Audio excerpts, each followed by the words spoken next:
Welcome everyone to Close Reading Poetry. Today we are reading a poem by Anne Bradstreet requested by a viewer of the channel, Lucy, who's a middle schooler studying Anne Bradstreet, and she requested one of her poems. Bradstreet has many great poems, and this is one of them, Before the Birth of One of Her Children. Bradstreet was born in 1612 in England. She married Simon Bradstreet, who would eventually become one of the governors of the Massachusetts Bay Colony. And Anne and Simon both moved to New England in 1630. That's at least when Anne took up her residence here, joined a church in Boston, and began raising a family. She wrote these poems, many of her poems, while she was a mother, a wife. She had 8 children. She was managing a household, oftentimes with her husband absent upon business. And she's a great lyricist, an artist. And this is one of these poems that really demonstrate that. She was popular in London too. Her brother published a collection of her poems, purportedly without her knowledge, in 1650. And the book was called The 10th Muse, lately sprung up in America. And it was so popular that it went through a second edition, to which she added more poems. So this is someone who was writing on top of managing a very large family and being a wife and a mother. But she also was a poet in the great tradition of heroic verse, for example, and she knew the conventions well of the 17th century, and she fits right in among the Augustan and Puritan poets for her form. This poem in particular is written in heroic couplets, which means that each line is written in iambic pentameter, alternating rhythm of stressed feet. So each line has 10 syllables, roughly, but 5 of them are stressed, and it's usually in the alternating pattern of unstressed, stressed. For instance, all things within this fading world hath end, to really emphasize the rhythm there. And they're written in rhyme pairs called couplets, heroic verse. This is the mode that I think Alexander Pope would perfect in the early 18th century. But here we have Bradstreet using it very well. It's an interesting poem. Raising children, having children, giving birth was, of course, much more dangerous then than it is today. And before mothers would give birth, they would think, perhaps this is the way I would die. And Bradstreet imagines dying in childbirth. And this is a poem that's in part a meditation upon her own death and the lives of her children and husband without her. And it's also partly addressed to her husband that outlives her in this imagined death. So let's closely read this poem, remembering that a poem is not just something that we distill meaning from, but the meaning is uniquely bound up within the experience of reading. And I'll talk about how this works. So let's begin just with the first couplet. All things within this fading world hath end. Adversity doth still our joys attend. Immediately, we're in the wisdom mode, the mode of wisdom literature. We're talking about the Bible this month, Bible backgrounds in English literature, and this tone that she strikes at the very beginning couplet, very beginning lines, would have been immediately recognized as that of wisdom literature, drawing upon the wisdom literature of the Old Testament, especially Ecclesiastes, in which that word all is very important. All is vanity. That will be repeated. But here, this general principle of life, all things within this fading world hath end. Adversity doth still our joys attend. Used to go with, so even in our joys, they are attended by adversity, our hardship. This is the principle she's laying out at the beginning, and then we'll draw this universal principle into her particular circumstance. No ties so strong, no friends so dear and sweet, but with death's parting blow is sure to meet. This is a key word in the poem, dear, and it's going to come up a few more times in interesting ways. Again, another iteration upon this universal principle. No tie so strong, nothing is so dearly loved that it will not meet death.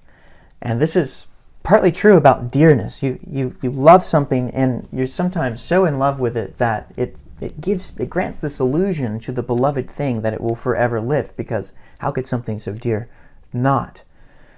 But death's parting blow is sure to meet it, as in all things in this fading world. Pay attention to dear here as we move on. The sentence past is most irrevocable, a common thing, yet oh, inevitable. Period. And you notice this was one sentence with the final period here. Then we have this here, the couplet. She's playing on here. The sentence, she means in a legal sense. What sentence is that? It goes back to Genesis 3, the curse of death. The penalty, or the sentence, passed upon Adam and Eve for tasting the forbidden fruit was that death has entered the world irrevocably, meaning that it cannot be taken back. A common thing, something that happens to all, it's common, yet oh, inevitable. Lots going on here. Of course, the sentence has this legal sense of the penalty of the fall. Again, she's drawing on that Genesis chapter 3, the curse. But also, it could possibly be a pun to just this past sentence. What was the past grammatical sentence? Well, it was that basically all things will come to death. So it's almost the past sentence is most irrevocable, meaning not exclusively the past sentence grammatically, but also the legal penalty for sin and death, most irrevocable. A common thing, yet oh. Notice oh, inevitable. Why did she separate yet oh and inevitable, this very passionate word? The insertion of that oh, again, full of emotion, prevents the inevitable. And I mean prevent in the literal sense of coming before, as though it wants to delay the inevitable with this love of what is dear. Dear being faculty of passion. To be, for something to be dear, one has to love. So we have this yet oh, as though she wants to not say it, inevitable. And that's how the sentence ends, with this firm ending, inevitable, period. And so there's a lot going on just in this one couplet itself. How soon, my dear, death may my steps attend? How soon 'tmay be thy lot to lose thy friend? Now we understand that she's addressing her husband. And she addresses him on these mutual terms of thy friend, my dear. But you notice, here's that dear again. This time, an appellation, a name that she gives him. How soon, what we know, the concept is death, but look at how death is what's coming, but she separates dear. She wants dear to prevent, to come before death, as though she wants to delay it. She's not interested in rushing toward it. She wants to make a stay. How soon, comma, my dear, comma, the insertion of that parenthetical address delays death. My steps attend. Now it's interesting, we had this word attend before, and usually it's not good literary decorum to repeat what was already repeated before. You don't want to make another, you don't want to make the same word at the end of the sentence. You want to use different words, you want variety, but she's doing it for a reason. She's not making a mistake. What rhymed with attend before? Well, in the second verse, attend fulfilled the expectation of the rhyme that was established with end. Here, the word attend is not fulfilling the rhyme, but anticipating another rhyme, whereas before end anticipated attend. Here, attend anticipates a rhyme. We're thinking perhaps end, but no, friend.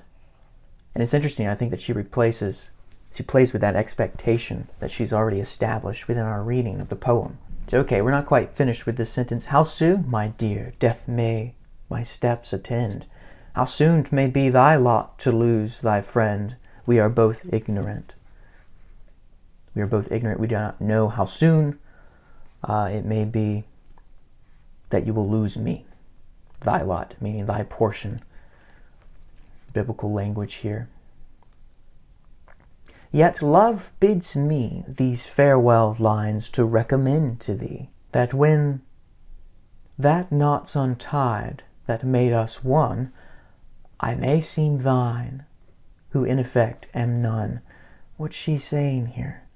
She's playing with the idea that you can live on in poetry. But there's a bit of a pun. Farewell these lines of poetry to recommend to thee. She's offering them.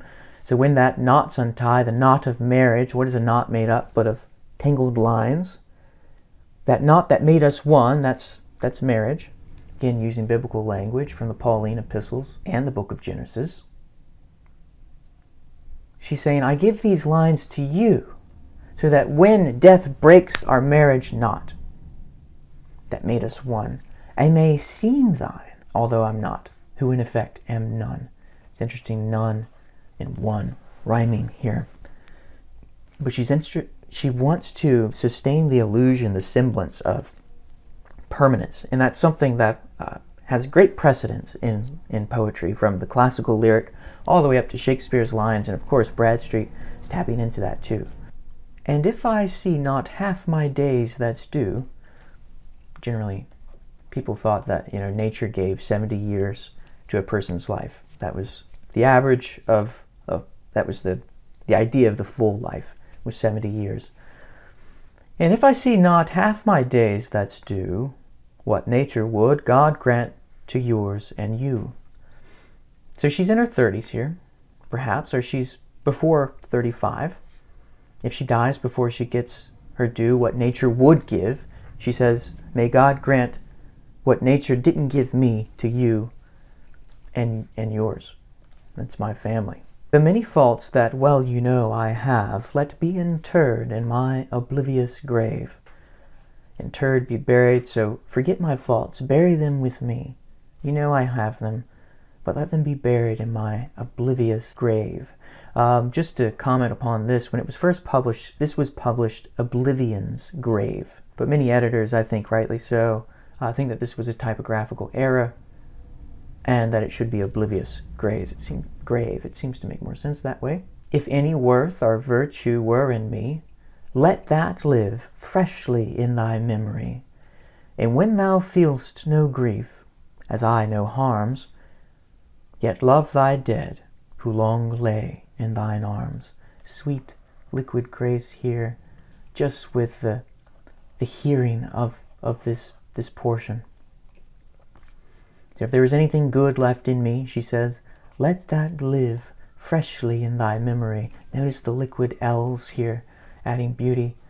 And when thou feel'st no grief, as I feel no harms, that's what's understood here, yet love thy dead, who long lay in thine arms. The L's here, sweet, lyrical. Thomas Wyatt does this a lot. But it has this beautiful, beautiful grace. And we know what it means. Continue to love me, thy dead, who long lay in thine arms. Now these L's appear again in the next line, and I think kind of settle with this idea of loss. The idea of living freshly, feeling, long lay in thine arms. Love itself comes here into loss. And when thy loss shall be repaid with gains, repaid with gains. Notice the assonance here, the somewhat of a rhyme, at least the long A sound, repaid with gains. Look to my little babes. Again, yoking these three ideas. What is repaid? Her loss is repaid with gains, and what are the gains? Babes. And that long A carried forward comes at last to rest in remains. They are her remains. Again, my dear remains. There's the transformation of dear, that which is dear here in the third line, and then her address to her husband as my dear here, and then now describing herself as beloved by her husband, my dear remains, which are her children. So when my loss, my death is repaid by the birth of a child, that's the gains.